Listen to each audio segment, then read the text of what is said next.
All right, here we go. Welcome back to another episode of Jarvis Hill Projected, and welcome to our first of series of Get Your Head in the Game. Right. What are we talking about? Mental health. And actually, Brandon, this month is Mental Health Awareness, so we're kicking this show Right. right up on time. You know what I mean? Absolutely. Yeah. Every month should be Mental Health Awareness Month, but I get it. We gotta have something destined for people to get focused and realign themselves. Exactly. So I'm your host, Jarvis Hill, and who do I have with me? Man, the mental health expert. You guys are gonna get to know Brandon. My brother's based out of Minnesota, and actually, I tell the story all the time to people. It was my mental health counselor. So the therapist. So everybody, welcome Brandon to the show again. Good to have you on, brother. How you been, man? Hey man, I've been pretty good for the most part. My organization's throwing a pretty large conference, so I've been busy. But outside of that, man, maintaining to the best of my ability. Yeah, when I was telling people about this show, they was really excited. We did a show a couple Yeah. weeks ago, and they were excited about the mental health conversation. Right. And the feedback that we got, you and I got together and looked at the questions and the comments and the reviews from it, and we said what we'll do is, hey, going forward, we'll create a mental health show once a month where people can come in. We're going to have a topic. This topic is childhood trauma. How do you recognize it? Are you dealing with it? And we're gonna get into this is not gonna be a superficial conversation tonight. Right. Right. We're gonna go a little deeper. So, we created this show once a month. We're gonna have a live show. Brandon and I coming in talking about mental health. We have different topics, and we want the community to make sure you guys lean in.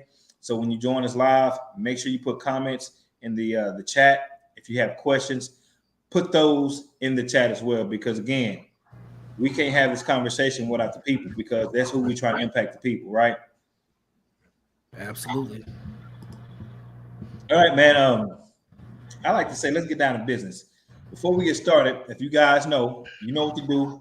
Hit that like and subscribe, because again, we're gonna be kicking out dope content and information like this so you can get better. What is this show about? It's about you, helping you get better, no matter what stage or what age you are in your life. We come to serve you. All right, so tonight, man, let's get down to business, Brandon. Trauma, Yeah. childhood trauma. First off, what is trauma? Yeah, trauma is an interesting thing to define in today's world and society because it's been naturalized where almost everything is trauma for people, and it's been overused. I'll be honest as well in some spaces. But the way that I've utilized trauma from a clinical perspective, the way that I've done it just in the work that I do in social services, is I boil it down to this very easy definition for people to understand and to connect to, and I say trauma is a deep emotional wound. And that deep Mm, emotional wound can be something that usually comes from toxic stress and toxic stress environments. So, what are some examples of deep emotional wounds? Well, yeah. growing up in a domestic violence household, being bullied severely, being neglected, being abused sexually, physically, emotionally abused, being harassed, being incarcerated, being Mm, separated from your biological parents, um, you know, being humiliated over and over and over, especially by people who you deem to be people who are supposed to care and love you. Those can all be traumatic things for a young person to go through. Hell, those can be traumatic things for an adult to go through. But during those developmental stages of a young person, they're even more detrimental because you're just developing your brain. You're just developing who you are, your identity. You're trying to understand the world around you, and then you have this trauma that comes in. And a lot of times, trauma doesn't just happen in a vacuum. There's usually multiple different factors going on at one time, and that starts to impact you as a person, and it literally starts to shape your brain towards a survival mode to avoid trauma as best as possible. I'm not going to get too much into the brain science today because we don't have good visuals and things for people to check out, but it is something serious that we do end up going through. Just like our bodies go through puberty, so do our brains. And when you have a lot of trauma, when you got a lot of toxic stress going on in your life, your brain starts to adapt and wire itself for your survival. So when you see like middle school kids who are just having a lot of troubles in, like, let's say school, their concentration is low. They get very agitated very quickly. Any little thing could tick them off. Chances are, if you look at home environment, look at their social situation. Hell, sometimes you can even look at the social economic status for some youth, and you can see when things aren't aligned and things aren't stable, those youth struggle. And what ends up happening is those youth are adjusting to the struggling that they're going through. So things like study skills and things like that, those things aren't always the predominant thing for the brain, for their brain development. Their prominent, focus is really things like survival, That's and right. being safe and things of that nature. So, a lot of times when we look at young people or adults who've gone through childhood trauma, and we can connect those dots to what kind of happened to them, it leads to a better understanding of what they're dealing with in today's time. So let's bring it home and bring out some tangible experiences that we've made have Yep. had and kind of talk about it as a collective. So I remember growing up, and I wasn't a bad kid, but I remember getting whoopings and spankings with Hmm. whatever was in reach, right? If it was, Right. it needed to hit me one time, give me one time, whatever it Right. was, or we have the famous saying like, hey, go outside and grab me a switch. Right. What I'm saying? Things like that. Is that could be what we call a traumatic experience, or is that something that, hey, I'm really trying to discipline my child, but they're using all kind of tools and things to do so? How and Yeah. nowadays you can't touch, lay a pinky on a child Right. to discipline. So what does that look like, and how does that impact from a childhood trauma perspective in Yeah. how we parent today? Yeah. You want to go there? You want to Yeah, go let's, deep? let's go there, man. We got to. I'm gonna say something that people ain't gonna feel comfortable with. Uh-oh. Whoopings and spankings in the black community are no longer traumatizing unless they get abusive. We've used Mm, whoopings and spankings for so many generations that it's been normalized into the culture where some youth, young people, expect to get whooped. They expect to get their butt spanked, and it's not a fear method. And you see this with a lot of young kids when they get like 8, 9, and 10. Them whoopings don't really affect them no more. They're like, that's all right. right, whatever. And in this generation, where we have a different connection to our parents, we got young people that they ain't scared of their mom and dad. Like back in our day, hell, even my parents. Your mom, my grandmother, but somebody's mom might be like, "I'm gonna call you. Wait till your dad get home." These Mm-hmm. kids don't give a damn if they get dad get home. They don't give a damn if they'll knock you upside the head. So we've gotten so far down the road with this trauma thing that culturally the toxic stress has built a tolerance where it's not Wow. even effective anymore. I get frustrated when I hear people always go to whoopings because it really highlights the detrimental and toxicity, the detrimental state and the toxicity we have in our culture, because that's the first thing we connect with is beating our children. But our Yeah. children go through so many other traumatic things that we don't think that are traumatic, that we don't even understand how we are developing these youth to be able to expect and tolerate so much pain. Being separated from your biological parents can be seen as a traumatic thing.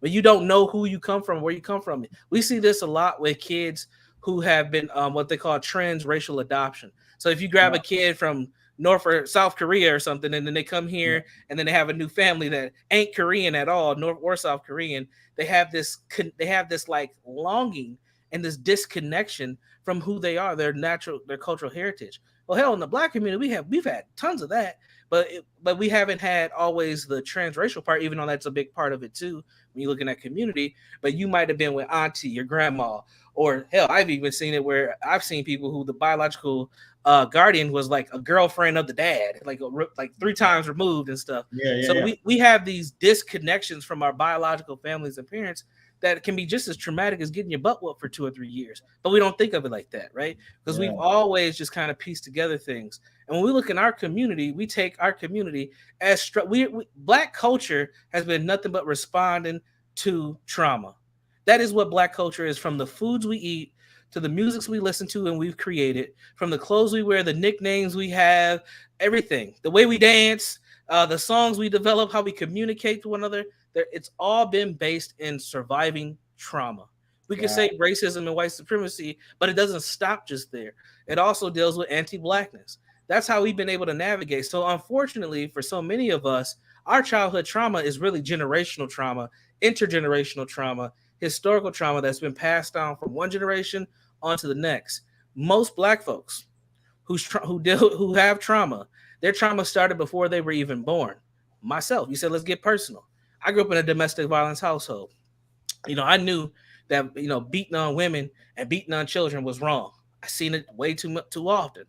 But one of the things that I learned as I got older was how did my mom find herself into that dynamic? What happened? Mm. Well, she had a disconnection relationship with my grandma that I did not know.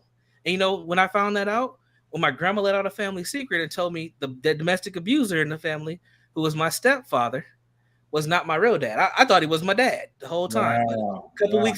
couple weeks before my 12th birthday, my mom's mom, my grandma, decided to let out the family secret, and then that revealed some ugly truths, but that they've had ever since my mom got pregnant as a teenager. So my mom was pregnant with me as she was in senior year in high school. So she literally Wow. walked across the stage with me in her belly, and then gave birth to me a few weeks later. So Wow. like that trauma started somewhere. So they were bickering and fighting and going back and forth because there was a level of shame there. This was back in the mid '80s, where a lot of teenagers were starting to have more babies, but 10 years prior to that, if a teenager had a baby, that wasn't something to be proud of. You wasn't getting a baby shower. That wasn't happening. That's a more modern thing, and it became more acceptable when more and more young women started to get pregnant. So my grandma was old school. She wasn't down for none of that. And what Okay. ended up happening was they bumped heads. And I never knew any of that growing up until my grandma released that secret. So what do I do as that young 11 and 12-year-old young man? Well, I start to develop these ideas in my head about who, it's my fault that my mom and grandma don't get along.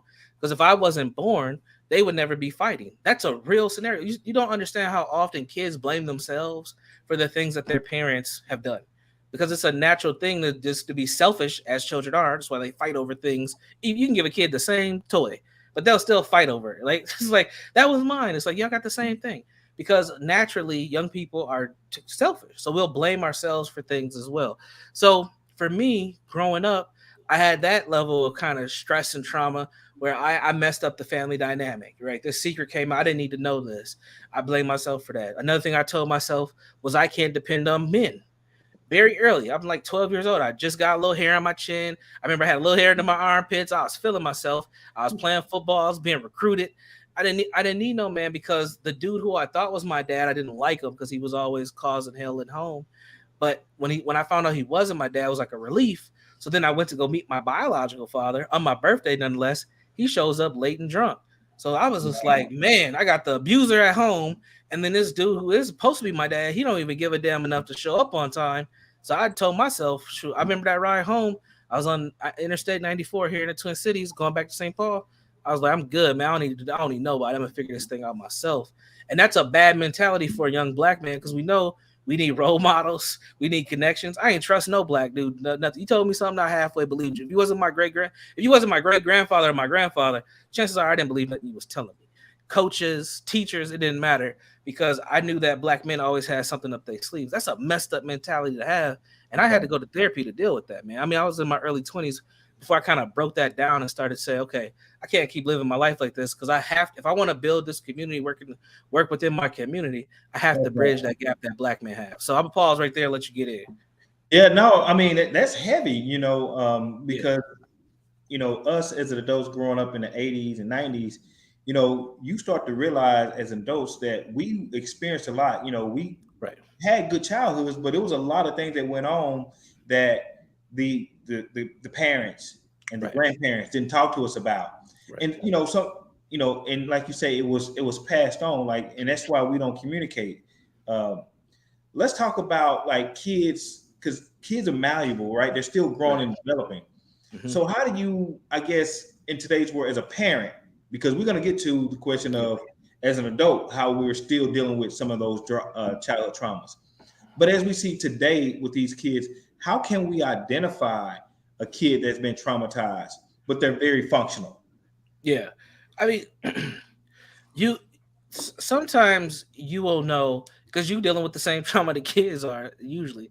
But some of the telltale signs that you should pay attention to, especially with those early adolescents, and like when I say early adolescents, I'm talking like 11, 12, 13-year olds Uh-huh. and up, is extreme changes in their appetite, extreme changes in their sleep, whether they sleep too much, sleep too little, eat too much, not eating enough. And there's no like medical thing going on, right? So they're not taking any medications or anything like that. But if you know these huge shifts in behavior, they might isolate a little bit more, or they might extremely change the way they dress, and they might wear like darker clothes and stuff like that. Something's up, something's going on, and they're not necessarily communicating to you what's happening. And that's how you can tell. But a lot of times, you know that a child has experienced childhood trauma because you typically experienced a similar level of trauma that they're also going through, being highly mobile and homeless, having food insecurities in the home, so not being able to be nourished and eat, living in a community where there's gunshots ringing off all the time. Those things are traumatic, but we don't talk about those things. And unfortunately, a lot of times the stuff becomes very normalized, as I said earlier. But what ends up happening is these kids are living with these high levels of what we call toxic stress. So their anxiety levels are extremely high. One of your main hormones for when you're dealing with stress is called cortisol.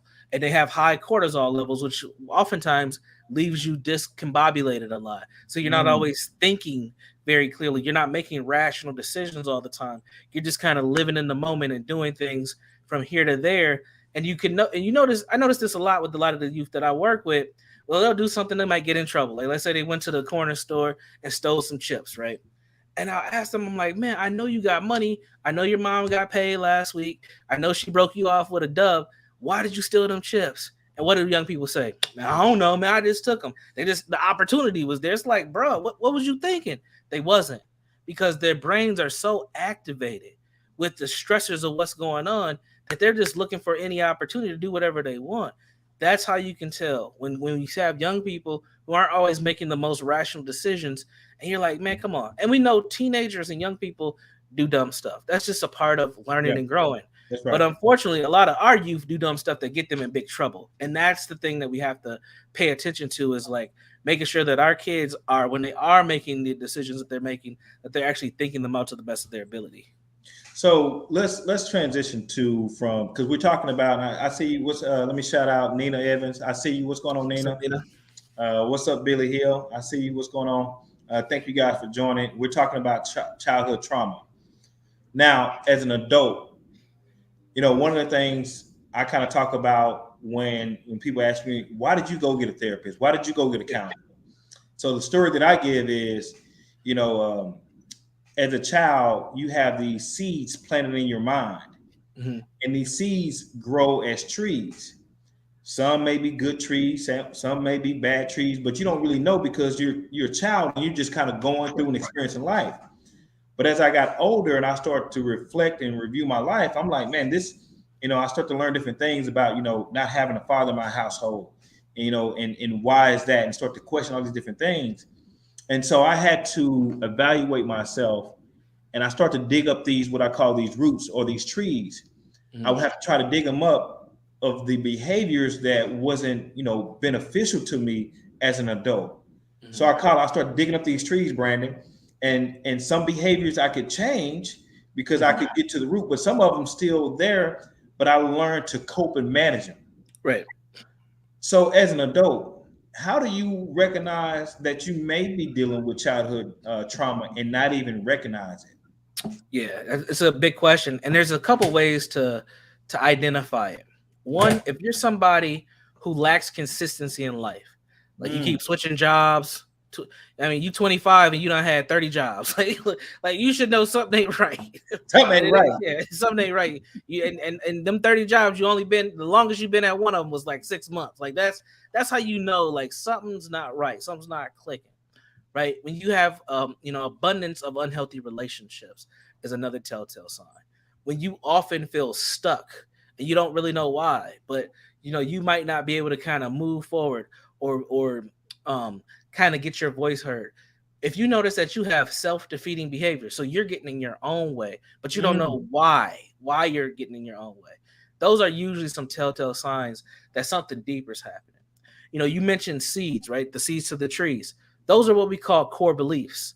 And our core beliefs are developed very young.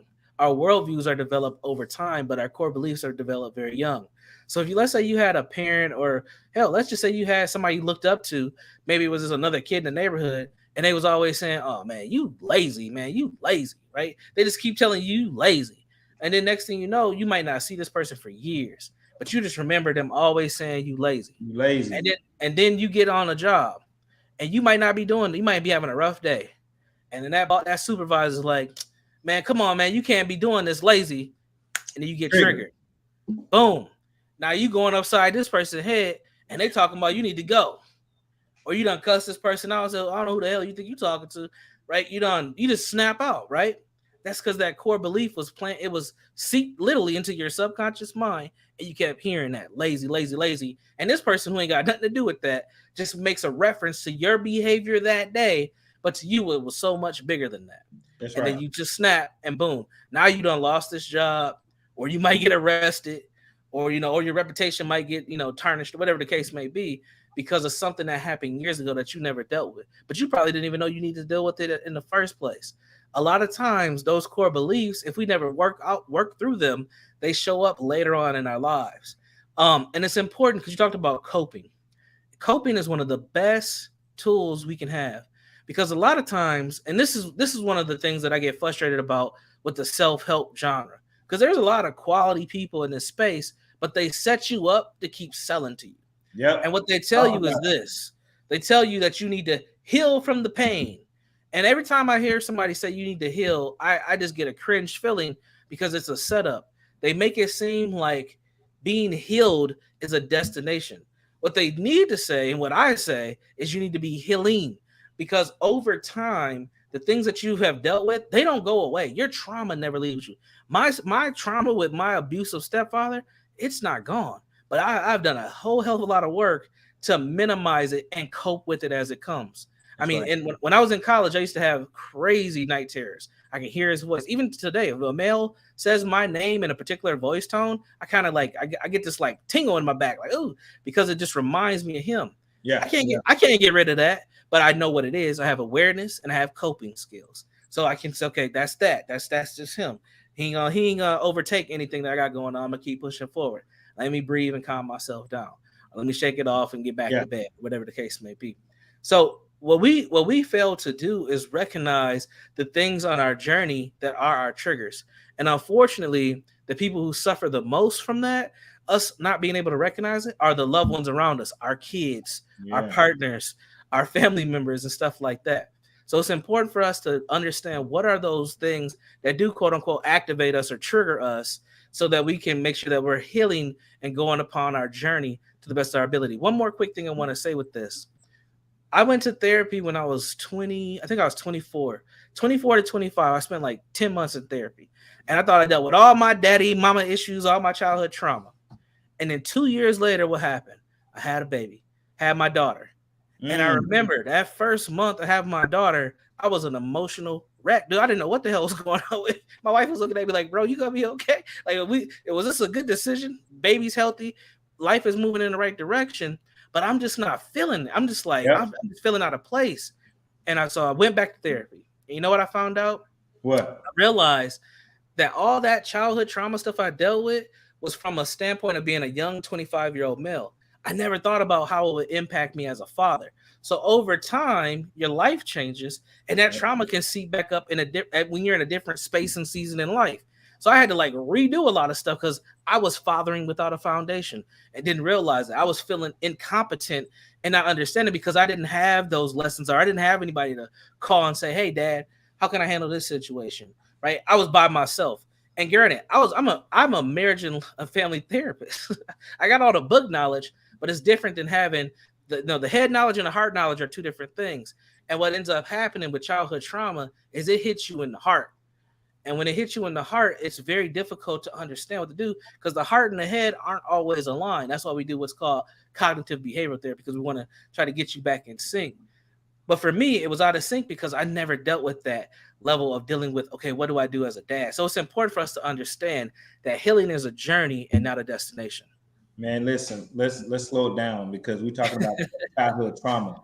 Yeah. You said something, and I always, I'll keep my pencil because I have to take notes, and I know I'm gonna catch the replay. And guys, I know if you don't catch the live and you don't put your question in the chat, you still can comment and put questions in. We'll get back to you. But listen, you said you were fathering without a foundation. Yeah. Man, if that's so, that resonates with me because that same I was similar situation. I had thought I had dealt with my previous situation with my father not being in the household, and we had a conversation. And then I had my first son. I was walking out of the park. I remember vividly. He was like 3 or 4. He was walking. We was holding hands, and it just hit me. I started like kind of crying a little bit. I'm like, what is wrong with me? Yep. And man, I started like replaying and figuring out, trying to get back to it. I was like, oh, I was father without a foundation. Yep. Mm-hmm. I had all these emotions, and then I started to get frustrated and jealous that I didn't have what my son is having now. Right. So that kind of leads me to my next question, Brandon. Is as an adult now, as we're living in this world now, let's say we've dealt with our childhood dramas, right? Let's say we've worked on it to a degree. But can our childhood drama still seep through and pass on to our kids? Or if we've addressed it in coping with it to a degree, can that still impact our kids? It can if you're not actively working on it. And I always tell parents that, like, I don't believe in generational curses. I know that's something that we talk about all the time. It's a generational curse. It's like, I got to break the generational curse. You do need to break a cycle, though. Like, it might not be a generational curse, but it's a cycle of abusive behavior that has gone on in your family, and you picked up on those habits and patterns and boundaries and all that stuff, and it might be up to you to change that. So it won't get to your children if you are aware of how it's affecting you and how it's affecting your ability to parent. And when you're able to do that, then you start making different choices. So it can skip your children. For example, I'm blessed to say that my kids have no concept of domestic violence. They don't know what it is. Like, I can ask my daughters right now, what is domestic violence? They would be looking at me like I'm talking a different language because they never got to see that. But I had to see it. My wife's seen it, and so that was something we were very intentional about, not bringing that level of struggle and frustration and anger and violence into our home. They don't know. Right.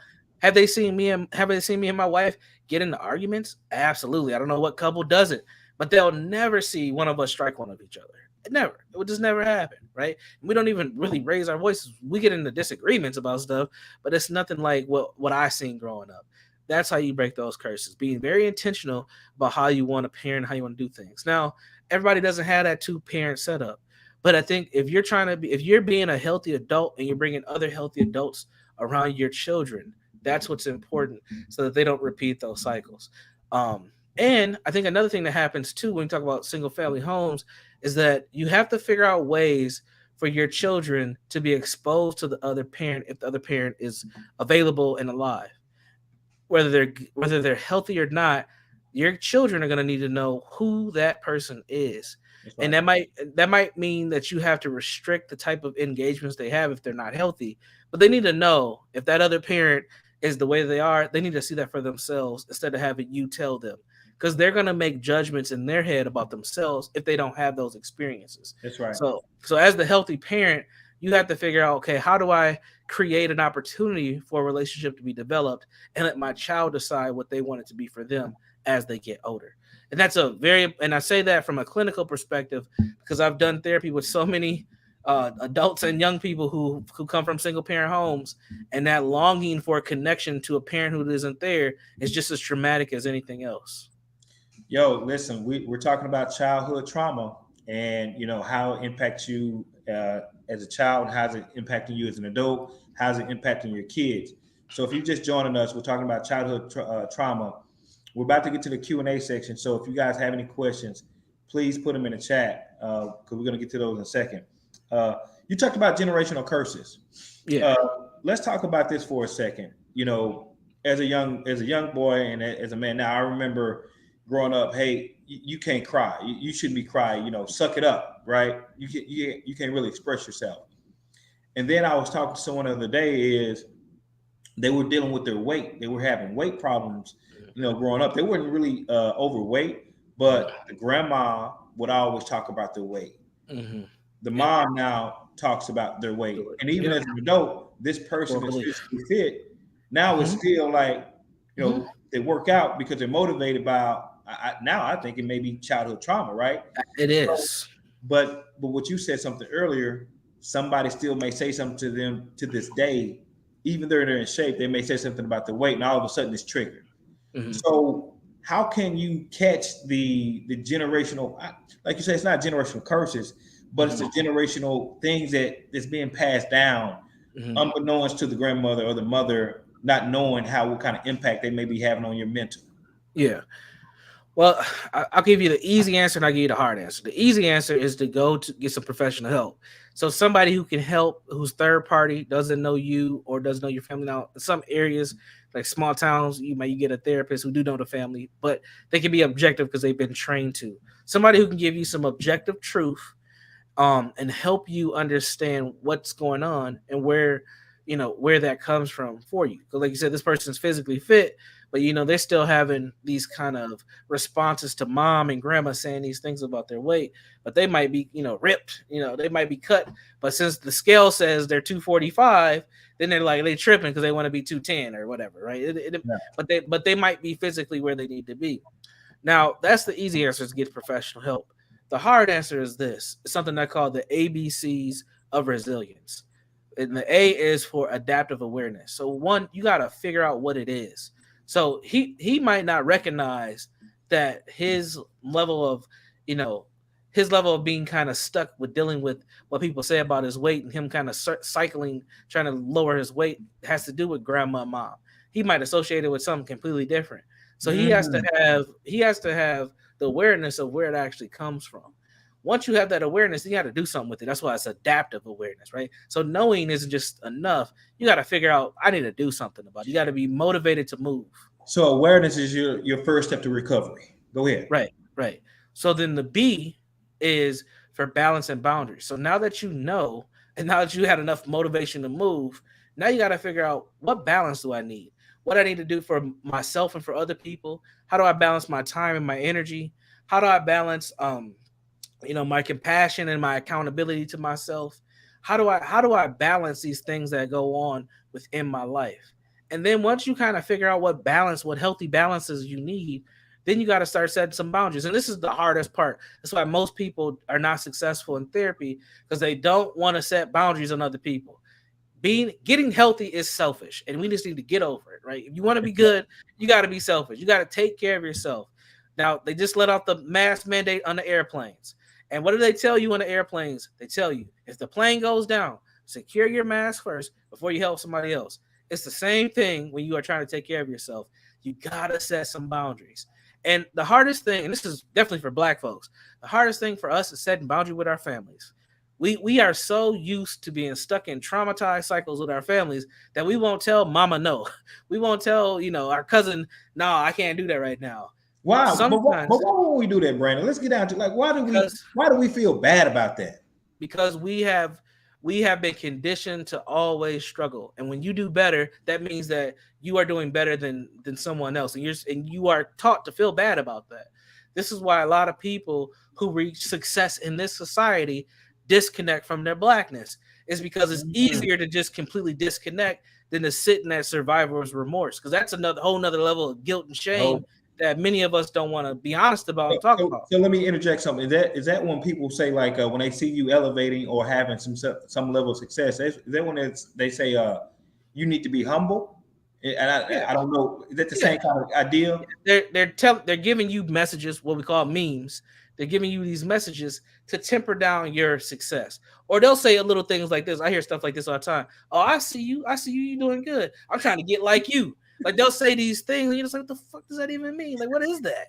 And but what they're saying to you is, I see you that you're progressing, and it's making me feel some type of way. Now, Wow, they might not know what that type of way is just yet. wow. This Let's is why hear. we get a lot of this is where we get a lot of like jealousy and hatred and stuff, and people start acting different when we start to excel and move forward in life. And it's a toxic thing in our culture that we don't want to talk about. We don't want to admit how that toxicity sits Yep. within our own families. It's usually somebody who has the most hatred for what you're trying to do, but nobody talks about it, right? We say cute stuff like "let your haters be your motivators." Well, shit, that's hard when that's your mama. Like that, what are you supposed to do then, right? We have to get honest if we really want to get better with That our is. mental health, with our success, and that boundary. It's not just about saying no. Boundaries are about an expectation for how I expect people to treat me and how I treat myself. It's a two-parter. So how I expect people to treat me and how I treat myself.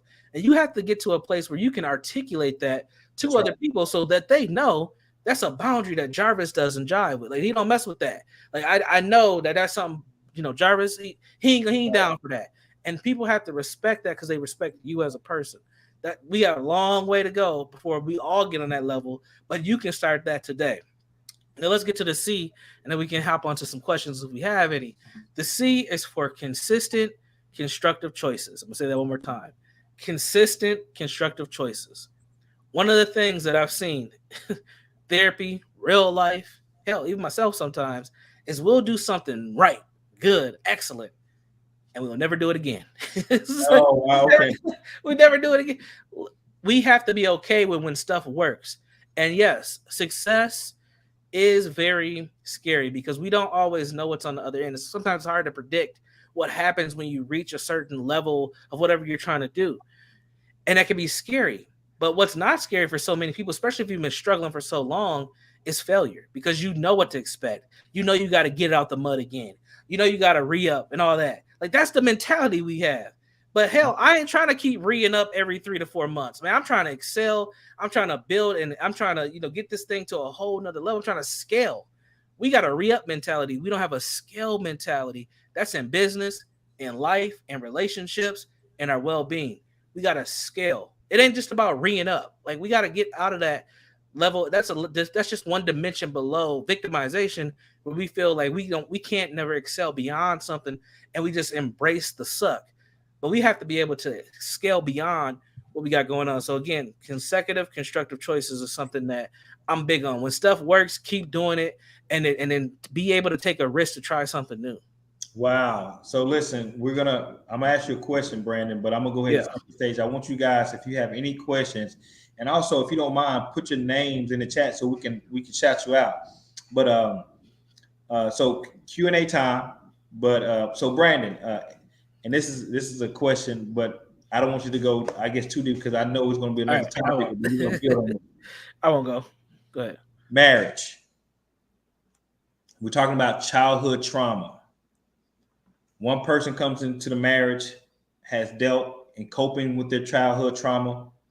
Other person unknowingly still dealing with childhood trauma, but unaware of it.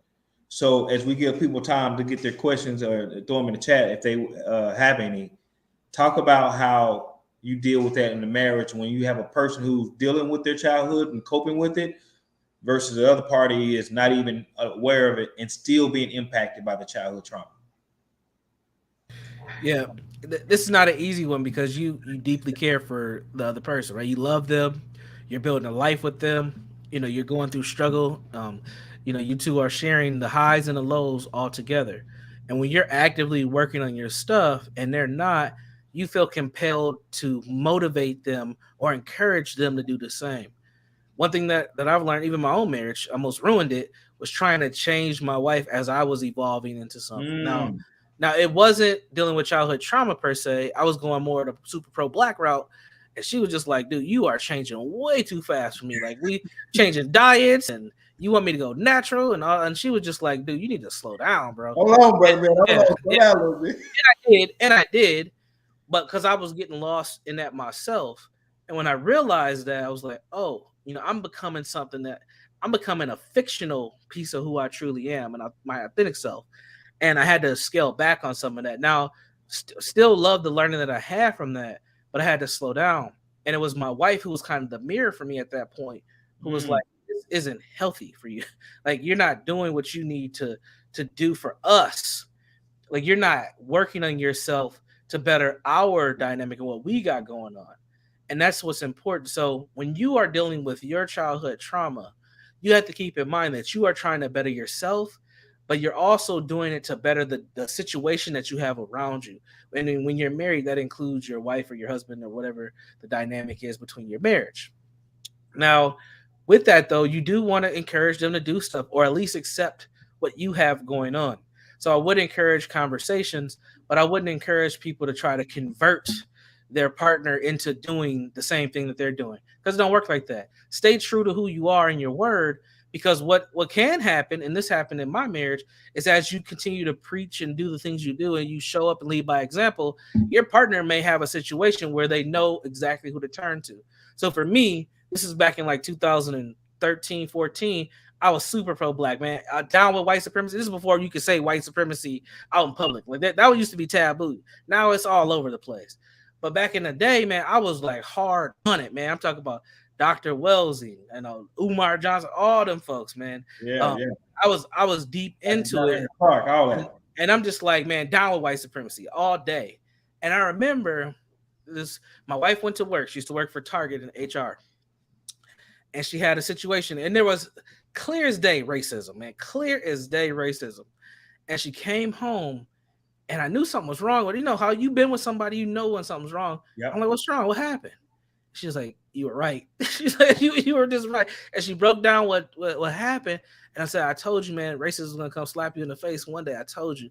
And then but I also I didn't blame her for not listening to me, but I had some strategies for how she should deal with the situation because she had to go back to work the next day. And so, but she knew who to come to have the conversation, and she knew that I was gonna love on her and not judge her based on, what she couldn't. The conversation could have been different. I could have been like, "Oh, you should have been listening," and I told you about them racist crackers, and I could have just went off. I could have went crazy, but I didn't. I just understood what it was, and she had to go through her own journey and process, and I just had to help her along the way as I was going through mine. That's a beautiful story too, man, because I can identify with that. And I think you had to learn to, even though you was working on yourself, and that's part of, like, you had your boundaries, but you also have to recognize that if you're going to be a unit, a marriage, a couple, you have to make sure that you're not leaving someone behind, either sharing that information and being patient. You have to be patient with yourself and your own growth and development.